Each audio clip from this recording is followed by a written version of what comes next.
Mana shu narsani topish uchun ponni salon ochildi. Ko'rishingiz mumkin, qo'li bilan ham ushlamayapman. Mana shu poladan chiqib keldi.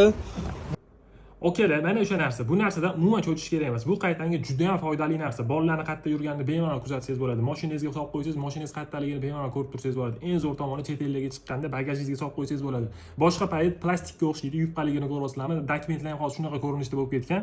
Dokumentlarni yo'qotib qo'ysangiz qimmatroq tushasiz. Bu ancha foydali narsa. Telefonga ulab qo'yganmiz, ko'rayotganinglardek qayerda turganini juda aniqlik bilan ko'rsatib beradi. Mana hozir mana shu narsani ulaganmiz, stiker qo'yib qo'yganmiz. Agar buni o'sha yerga borib turib ham topa olmasangiz, ovoz chiqaradigan qilsangiz ham bo'ladi.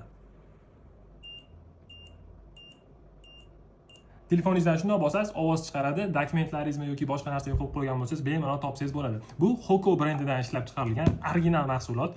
Faqat bitta tomoni faqat iPhone'larga tushadi. Batareykasi lionoviy batareya bo'ladi. Zaryadkasi 3 oygacha yetadi deb yozib qo'ygan. Undan tashqari besporovodnoy zaryadka ham oladi. Agar bu ham katta deydigan bo'lsangiz, bizga undan ham ixchami kelgan. Buni bemalol mana ishlatsanglar, umuman ko'rinmaydi. Kimga agar mana shunaqa mahsulotlar kerak bo'ladigan bo'lsa, bizga aloqaga chiqsanglar, butun O'zbekiston bo'ylab dastavkamiz bor.